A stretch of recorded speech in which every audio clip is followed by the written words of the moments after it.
In my 5 centuries of existence, I've witnessed the rise and fall of countless galactic empires. I've seen civilizations that spanned thousands of worlds crumble to dust, their names forgotten to all but the most dedicated of historians. Yet, throughout it all, one species has consistently defied expectations: the humans. It's almost comical, really. When they first stumbled onto the galactic stage, barely able to reach their own moon, we all dismissed them as insignificant. How naive we were.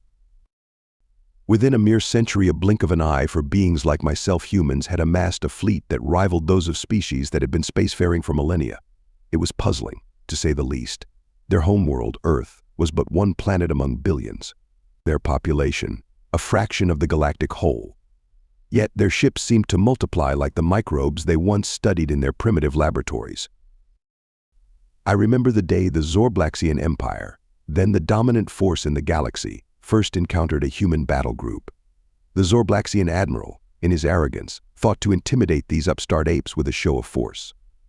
He brought a fleet of 1,000 ships, each the size of a small moon, bristling with weapons that could shatter planets. The humans responded by dropping out of hyperspace with 5,000 ships of their own. The Zorblaxian admiral's tentacles went slack with shock. I still chuckle at the memory of his bulbous eyes almost popping out of his gelatinous head. The human ships were smaller, yes, but they moved with a grace and coordination that spoke of countless hours of drilling and an almost preternatural understanding of space combat. That day marked the beginning of the end for the Zorblaxian Empire. Within a decade, their 1,000-year reign was over, their worlds either liberated or willingly joining the human alliance. But it wasn't just the number of ships that was impressive. It was the variety. While most species specialized in a particular type of vessel, humans seemed to have a ship for every conceivable purpose. Massive dreadnoughts that could stand toe-to-toe with the largest alien battleships. Nimble fighters that danced between laser blasts. Stealthy corvettes that could slip past the most advanced sensor arrays. And the truly baffling part, they kept building more. Even in times of peace, their shipyards never fell silent. It was as if they viewed the very act of ship construction as an art form, constantly refining and innovating. I once had the opportunity to speak with a human admiral about this phenomenon. Her response was both illuminating and perplexing. "Ships are in our blood," she said, her eyes gleaming with an enthusiasm I couldn't quite comprehend. From the first time our ancestors lashed logs together to cross a river, to the mighty vessels that carried us across vast oceans, to the ships that now bear us between the stars, they're more than just tools. They're a part of who we are. As I watch yet another empire crumble before the ever-expanding human fleet, I can't help but wonder, what is it about these curious bipeds and their obsession with ships that makes them so formidable? Perhaps the answer lies not in the cold calculations of fleet logistics, but in the warm beating of the human heart. One thing is certain: any species that underestimates the humans and their armadas does so at their own peril. The graveyard of fallen empires is testament to that. If the sheer number of human ships wasn't perplexing enough, their behavior towards these vessels is truly baffling. In all my centuries of observing spacefaring races, I've never encountered a species quite so emotionally attached to their ships. Most races view their vessels as tools, complex, valuable tools, certainly, but tools nonetheless. Humans, on the other hand, treat their ships as if they were living, breathing entities. I first noticed this peculiarity during a diplomatic function aboard the human dreadnought Indomitable. The ship's captain, a grizzled veteran named Hawkins, kept referring to the vessel as she and her. When I inquired about this odd pronoun usage, he looked at me as if I'd grown a second head. "Of course she's a she," he said, patting a bulkhead affectionately. "All ships are. They've got souls, you know." I most certainly did not know, nor did I understand how an inanimate object could possess a soul or a gender. But as I spent more time observing humans, I realized this wasn't an isolated eccentricity. Humans talk to their ships. They whisper words of encouragement during battle, offer praise after a successful mission, and even apologize when pushing the engines too hard. I once witnessed a human engineer lovingly polish a power coupling, all the while murmuring sweet nothings as if serenading a lover. The rituals they perform are equally mystifying.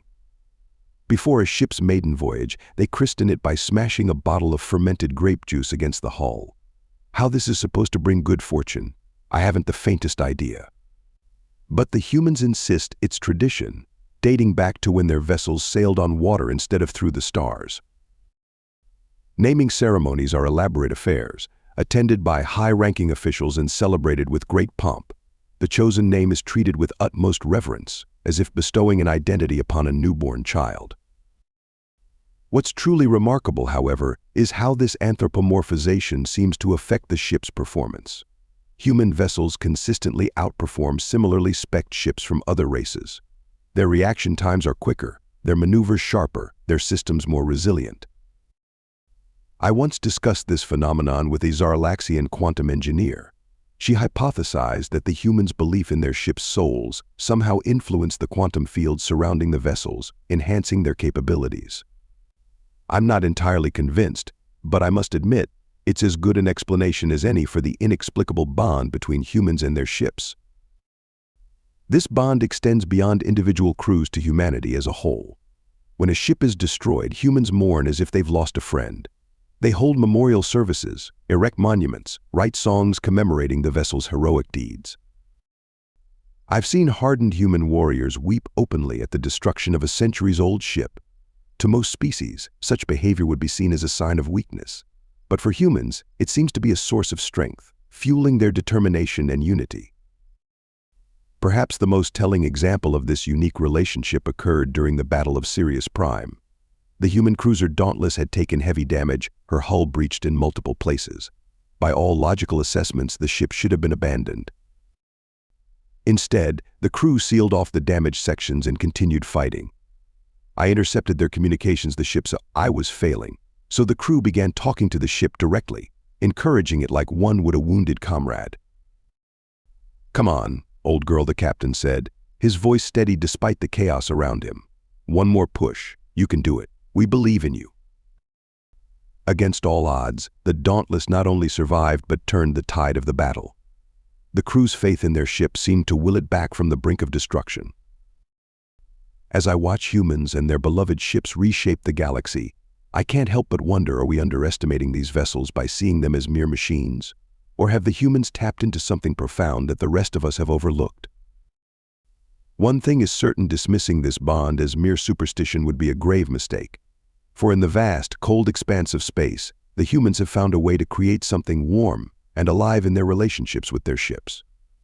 And that, I'm beginning to suspect, might be the secret to their unprecedented success among the stars. In my centuries of observing humanity's curious relationship with their ships, perhaps nothing perplexes me more than their tradition of naming vessels after their predecessors. It's as if they're creating dynasties of steel and circuits, family lines that span not through flesh and blood, but through bulkheads and engine cores. I first encountered this peculiarity during the Terran-Jordani conflict. A human diplomatic vessel, the Endeavour, had been destroyed in an ambush.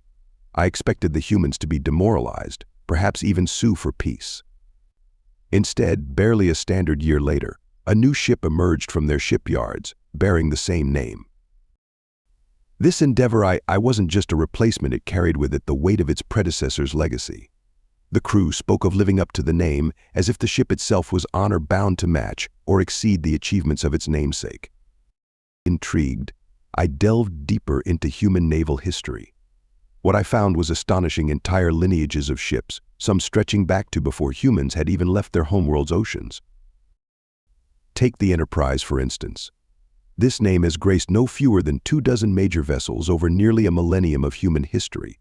From wooden sailing ships to nuclear-powered ocean vessels, and now to the mighty star cruisers that patrol the galactic arm, each Enterprise seems to inherit the accumulated glory of its forebears. The current Enterprise, the 23rd of her line, if you can believe it, is said to carry small pieces of wood from the very first ship to bear that name.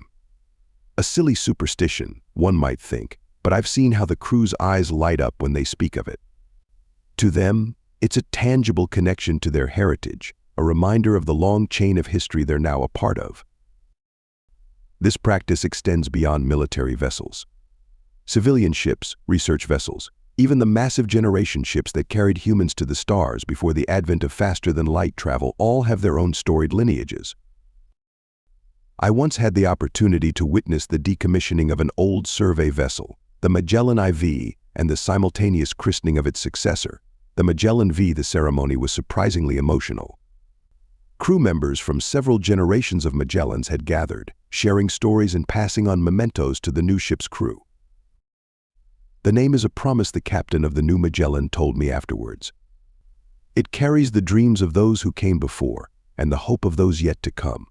When we're out there in the black, charting new worlds, we're not just doing it for ourselves. We're doing it for every Magellan that came before and every one that will come after. This sense of continuity seems to imbue human ships with a purpose that goes beyond mere function.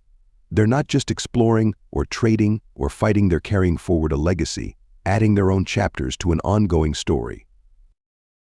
It's not always a burden of glory either. Some ship names are reminders of past tragedies or cautionary tales. The Icarus line of solar research vessels, for instance, serves as a constant reminder of the dangers of hubris and the unforgiving nature of space. What fascinates me most is how this practice seems to bridge the gap between the humans' brief individual lifespans and their long-term goals as a species. A human may live for a mere century or so, but they can be part of something that spans millennia. I've seen how this sense of history and purpose steels human resolve in the face of seemingly insurmountable odds. During the siege of Alpha Centauri, when all seemed lost, the arrival of the Thermopylae II, named after an ancient human battle of legendary last stands, was enough to rally the defenders for one final, ultimately successful push. As I watch the latest generation of human ships set out into the cosmos, each carrying the weight of its namesake's history, I can't help but wonder, is this the secret to humanity's resilience? This ability to forge connections across time through the names of their vessels? One thing is certain: to truly understand humanity's relationship with their ships, one must look not just at the present, but at the long wake of history trailing behind each vessel. For in those names lie not just designations, but promises, legacies, and the very spirit of human endurance among the stars. In my long life, I've witnessed countless conflicts among the stars. Border skirmishes, resource wars, ideological crusades. The reasons for violence seem as numerous as the stars themselves. But none have prepared me for the sheer ferocity of human retaliation when one of their ships is attacked. It was a lesson the KRL Dax Imperium learned the hard way. The KRL Dax, in their arrogance, thought they could intimidate the human colonies in the Orion Arm by destroying a single ship. They chose their target carefully, the U.S. Artemis, a state-of-the-art research vessel on a mission of peaceful exploration. The KRL Dax expected the humans to cower, to withdraw from the region in fear. They could not have been more wrong. I was present at the emergency session of the Galactic Council when news of the Artemis's destruction reached human space. The human ambassador's reaction was unsettling. There were no impassioned pleas, no angry outbursts. Just a cold, terrifying calm as she addressed the assembly. The Artemis, she said, her voice steady but laden with barely contained fury, was not just a ship. She was the culmination of human dreams, the embodiment of our quest for knowledge. Her crew of 500 were not just personnel, they were family, and family. She paused, her eyes sweeping the chamber. Family is everything to us. Within solar cycles, the full might of the human fleet descended upon KRL Dax space. Ships emerged from hyperspace in numbers that defied belief. Vessels of all sizes and classes, some bearing the scars of recent battles, others fresh from the shipyards, all united in a single-purpose retribution. The KRL Dax, a species that had dominated their sector for millennia, found themselves overwhelmed in a matter of weeks. It wasn't just the size of the human fleet that shocked them, but the relentless determination of its crews. Human ships fought with a ferocity that bordered on the suicidal, yet was terrifyingly effective. I intercepted transmissions from human captains during the conflict. They spoke of avenging Artemis, as if the destroyed ship was a fallen comrade. In a sense, I suppose it was. The war ended swiftly, with the KRL Dax suing for peace and offering reparations. But the message had been sent, loud and clear: to the entire galaxy, harming a human ship was tantamount to signing your own death warrant. This incident was not isolated. Time and again, I've seen human fleets mobilize with shocking speed and determination in response to attacks on their vessels. The Zhou learned this when they attempted to seize a human colony ship. The IX Concordat discovered it when they fired upon a human freighter in disputed territory. Each time, the response was swift, overwhelming, and utterly disproportionate by the standards of most galactic civilizations. What truly fascinates me is how this protectiveness extends beyond military vessels. Civilian ships, from humble prospector craft to luxurious passenger liners, all seem to fall under humanity's zealous guardianship. It's as if an attack on any human ship is perceived as an attack on humanity itself. This behavior has had a profound effect on interstellar relations. Many species, even those technologically superior to humans, have become hesitant to engage human fleets in combat. The potential cost of victory, it seems, is too high. I once discussed this phenomenon with a retired human admiral. Her explanation was illuminating. "Our ships," she said, gazing out at the starscape, "are more than metal and circuitry. They're our homes among the stars, our guardians in the void, our means of touching the infinite. When you attack our ships, you're not just destroying property. You're assaulting our dreams, our aspirations, our very identity as a spacefaring species." And that she turned to me, her eyes hard, is something we will never, ever tolerate. As I watch human fleets patrol their ever-expanding territory, I can't help but marvel at the paradox they represent. Their ships are instruments of peace and war, of exploration and devastation. They are fiercely protected, yet willingly thrust into danger. Loved like family, yet risked with calculated precision. One thing is certain: any species that underestimates the depth of humanity's connection to their ships does so at their own peril. For in the vast, cold expanse of space, humans have found not just vessels, but extensions of their indomitable spirit. And they will fight with every fiber of their being to defend them. Just when I thought I had grasped the extent of humanity's obsession with their ships, they managed to surprise me yet again. It wasn't enough for humans to explore the cosmos, to wage war, or to trade among the stars with their beloved vessels.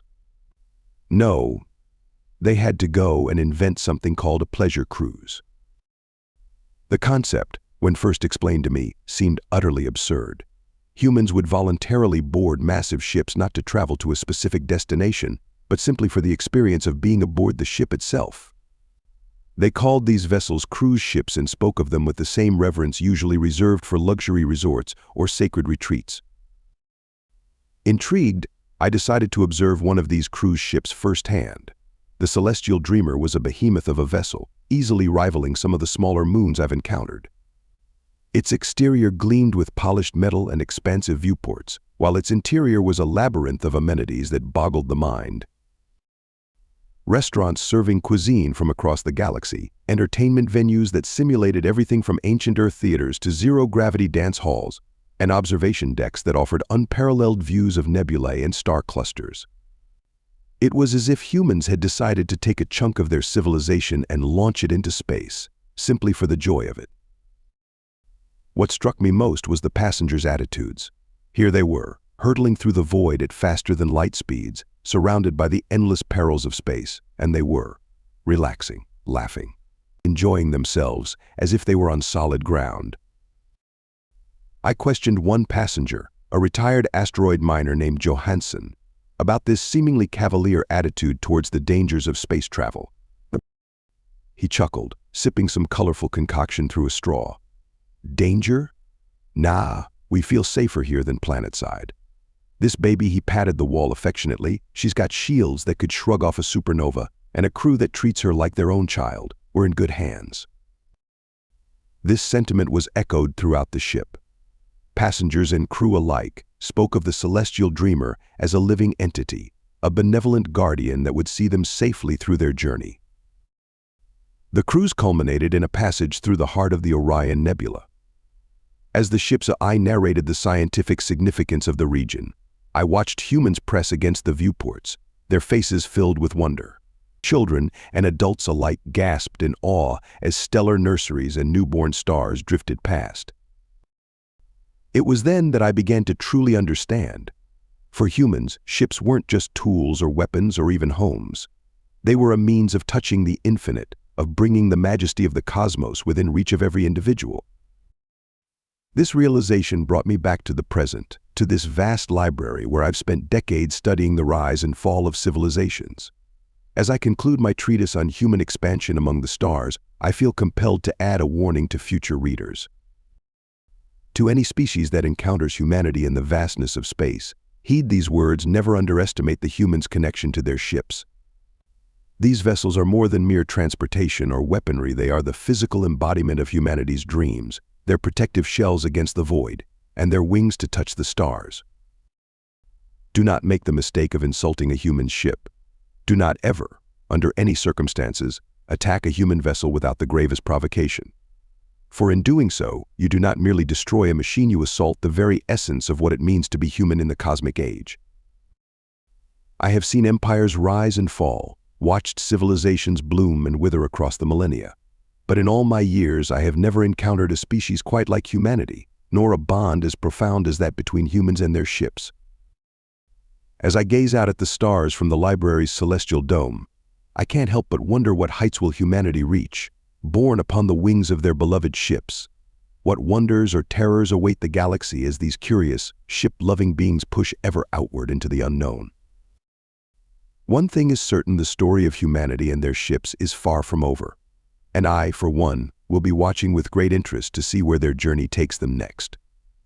Thank you so much for listening to this story. I hope you loved it. Please remember to subscribe if you did like it so you can see more videos like this. And please give us a like and a comment too. I'll see you in the next one.